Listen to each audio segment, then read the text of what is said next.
Alright guys, I know it has been a minute, I haven't posted in a while and I'm back looking like I'm filming this underwater. Hello, how are you? I am under the water. Yeah, there was a slight hitch in production, but it's being addressed, so please bear with me for now. But with that out of the way, today's story is a very interesting one. This is a story of a guy who for some reason has decided to lie and is willing to do the craziest things for digital kisses and hugs. The guy we are talking about here comes from one of the wealthiest families in Ghana. In fact, according to this website, his family is worth approximately $580 million. Fellas, look what I found in my pocket. Look, a year's salary right here. So this guy's a proper nipple baby who should have absolutely no problem just cruising through the world. This guy could have gone his entire life without doing any of the crazy things he has done. Now I'm going to tell you a story about how I became aware of this figure. So back in high school, light out was at 10 p.m. That was when all the lights went off and students were expected to go to bed. But the cool kids in my room would use the opportunity to have heated arguments about who was richer, who had the most expensive car, and which celebrity had the better Instagram page. A lot of the names they were mentioning just went over my head. I had absolutely no idea who any of those guys were, except for one name, Okuntakinte. To a lot of people, his Instagram page was the best. These guys would go on and on about how artsy his Instagram page was, how everything was just beautifully curated. But at the time, the only Kuntakinte I was aware of was from a book, Roots by Alex Haley. That book featured a Gambian character named Kuntakinte. The character Kuntakinte was a young man who was captured and sold into slavery in the 1800s. But what made him so popular and renowned was his defiance in the face of the brutality of slavery. He was a very solid guy. In fact, after several attempts to escape, the slave owners amputated the top half of his foot. That is who our Instagram guy Okuntakinte named himself after. So far that's been a pretty good setup, right? A child reads a story about an African hero and then names himself after him. So there is no way this child is going to grow up to become an absolute piece of shit. There's no way this child is going to grow up and not walk in the steps of his idol, right? Oh boy, do I have a story for you. Do you remember earlier in the video I told you this guy comes from one of the wealthiest families in the country? For some reason, the last couple of years has been dedicated to tarnishing the family name. He has been sued by co-workers, scammed his fans, and the biggest thing of all, well, this guy decided, you know what, I am tired of all this. I'm going to fly to the Netherlands, not for holidays, not to permanently reside in the country, but he was going to the Netherlands to undergo assisted euthanasia. Okay, so Joseph is apparently suffering from a mental health disorder, so he decided to do assisted suicide on himself in the Netherlands. He was basically going to end his life. And now the question remains, how and why did a young man with a promising future end up in a place where he felt the need to end his life? Well, ladies and gentlemen, more about that after this short commercial. Are you in the market for the best quality content on the internet? Well, you're in luck. Because for a one-time single payment of 0 CDs, $0, or whatever currency you use, you can have exclusive access to stories, experiences, and news from one of the greatest to do it, him.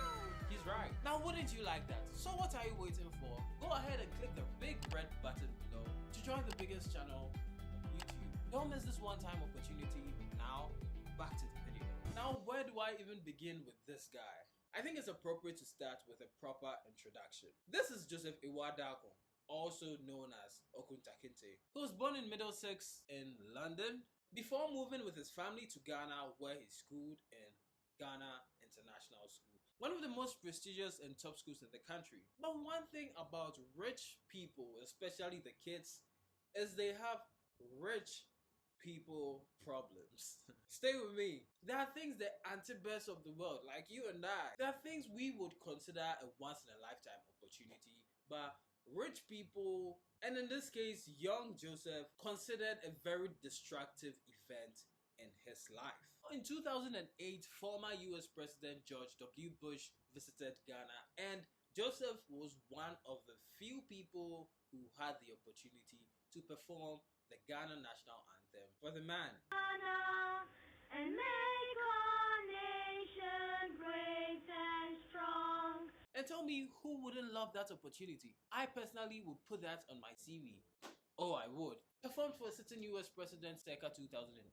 But during a recent post, he described that privilege as being forced to perform for a war criminal. And I'm like, bro, you are 11. There is no 11-year-old thinking about war crimes. At 11, the only things you were thinking about was getting back from school to watch some cartoons. Go play! By your powers combined, I am Captain Planet! You had no care for what was going on in the world. I don't believe it. The guy went so far even saying singing for George Bush was the catalyst for his self-harming behavior which began in his youth. Awuah-Darko and Jemima Oreva Jene from the Ghana International School Choir.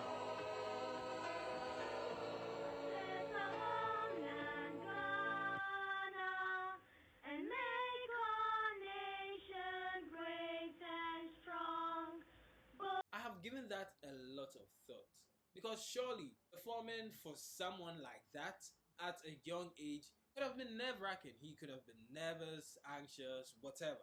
But I still find it very hard to link that with thoughts of self-harm.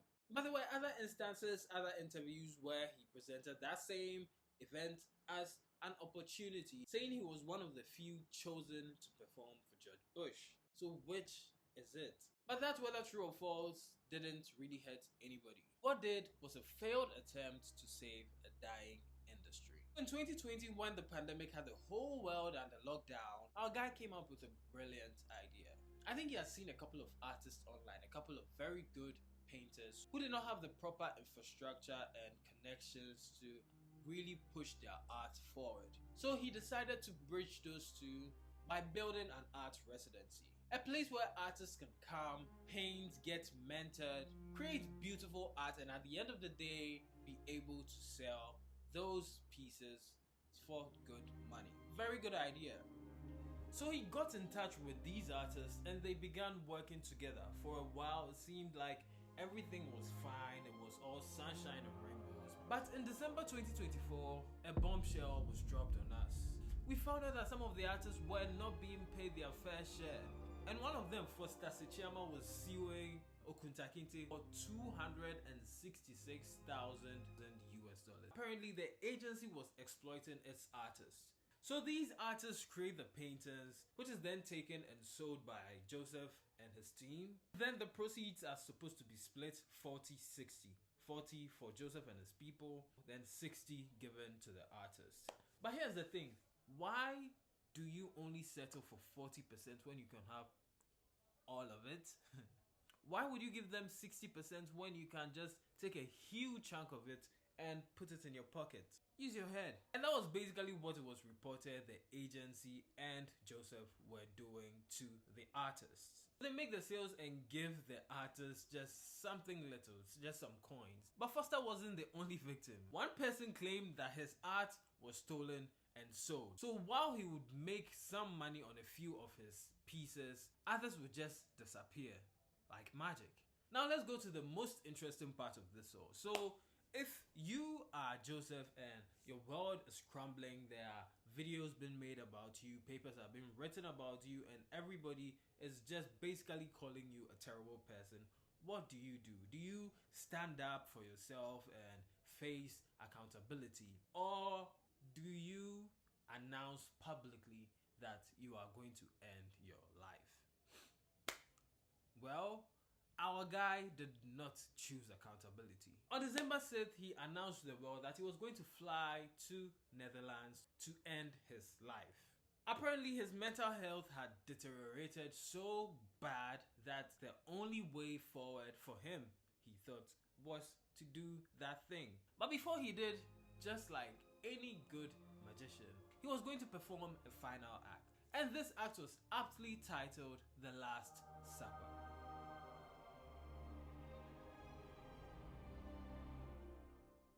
And it's exactly what you think it is. his final meals before the end. He was inviting strangers around the world to welcome him into their homes to have a meal and share a conversation before he did that. So it was the perfect opportunity for his biggest fans and supporters to have him in their homes and to get the privilege of cooking for their favorite artists, which they did, because in total he had about 147 of these Last Suppers. Alright, so Last Supper, check. Going to the Netherlands, check. Now the biggest thing of them all, actually following through with the process. He came back basically telling us, do I look stupid to you? Do I look dumb? You think I'm going to just throw it all away? In fact, I'm engaged, I love life, and I'm going to continue living life with the people I love. So thank you for all the support, thank you for the dinners, but I'm not going to go through with that process. No. Tofiakwa. And yeah, he didn't. What are you going to do about it? And in fact, it never actually looked like he was ever going to go through with the process, because to undergo that process in the Netherlands, there are some conditions and qualifications you need to meet, which Joseph did not meet. He had moved to the Netherlands because the Netherlands offers individuals assistant schmoofside, which is totally fine, except you have to be a Dutch national to get it. And he said he just moved there, which people are like, oh, are you a Dutch national or are you just a migrant of the Netherlands? And that's where all of the drama begins, because people are like, why has he not been discussing his due date? Why has he not posted about it? Did he get his proper papers to get that assistance? Or is he out here scamming? So it's very possible that all along this guy knew it was just a bluff, but he struck the entire world along until he had had enough. Alright, I've had enough of this topic, ready to move on to something else. So that's about it. Rich guy doing crazy things, the world is his oyster, and I guess I will see you another time. Bye bye.